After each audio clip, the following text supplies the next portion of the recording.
ஸ்திரீகளில் ரூபவதியே, ஸ்திரீகளில் ரூபவதியே, அதை நீ அறியாயாகில் மந்தையின் காலடிகளை தொடர்ந்து போய் மேய்ப்பர்களுடைய கூடாரங்கள் அண்டையில் உன் ஆட்டுக்குட்டிகளை மேயவிடு. மணவாட்டியின் விண்ணப்பத்திற்கு மணவாளன் கிருபை நிறைந்த வாக்கியங்களால் பதில் சொல்லுகிறார். நம்முடைய விண்ணப்பத்திற்கு பதில் கொடுக்க தேவன் எப்போதுமே ஆயத்தமாய் இருக்கிறார். மணவாளனுடைய வார்த்தையில் அன்பும் நேசமும் நிரம்பி இருக்கிறது. அவர் மணவாட்டியை ஸ்திரீகளில் ரூபவதியே என்று அழைக்கிறார். கர்த்தரை விசுவாசிக்கிற ஆத்துமாக்கள் அழகானது. கர்த்தராகிய இயேசு கிறிஸ்துவின் பார்வையில் மற்ற எல்லாவற்றையும் விட தம்மை நேசிக்கிற ஆத்துமாக்களே மிகுந்த அழகுள்ளவையாய் இருக்கிறது. மணவாட்டி தன் அறியாமையினால் மேய்ப்பர் தம்முடைய மந்தையை எங்கே மேய்க்கிறார் என்றும் அதை எங்கே மடக்குகிறார் என்றும் கேட்கிறாள்.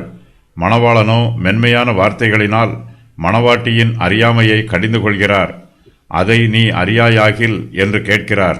இந்த வாக்கியத்திற்கு என்னையும் என்னுடைய மந்தையையும் எங்கே கண்டுபிடிப்பது என்பதை நீ அறியாதிருக்கிறாயே என்பது பொருளாகும். பிலிப்பு ஒரு சமயம் இயேசு கிறிஸ்துவிடம், ஆண்டவரே, பிதாவை எங்களுக்கு காண்பியும், அது எங்களுக்கு போதும் என்று சொன்னார். அதற்கு இயேசு, பிலிப்புவே, இவ்வளவு காலம் நான் உங்களுடனே கூட இருந்தும் நீ அறியவில்லையா என்று அன்போடு அவரை கடிந்து கொள்கிறார். யோவான் 14:8-9. தம்மை எங்கே கண்டுபிடிக்கலாம் என்பதை மணவாளன் அன்பான வார்த்தைகளினால் அறிவிக்கிறார். மந்தையின் காலடிகளை தொடர்ந்து போய் பார் என்பதே மணவாளன் மணவாட்டிக்கு சொல்லுகிற பிரதியுத்தரம்.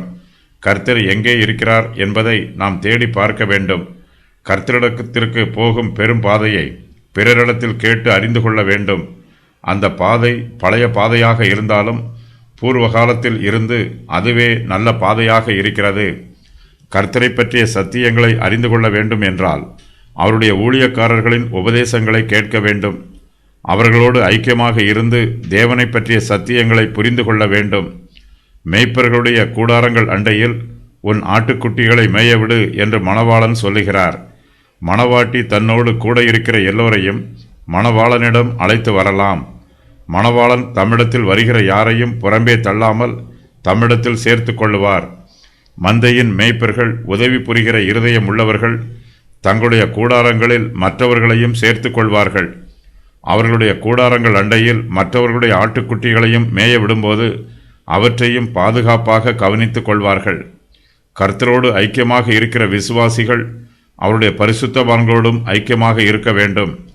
குடும்பத்திற்கு தலைவராக இருக்கிறவர்கள் தங்கள் குடும்பத்தாரை கர்த்தருடைய ஆலயத்திற்கு அழைத்து வர வேண்டும்.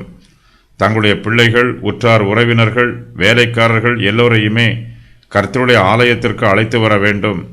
கர்த்தருடைய ஆலயம் மேய்ப்பர்களுடைய கூடாரங்களைப் போல இருக்கிறது.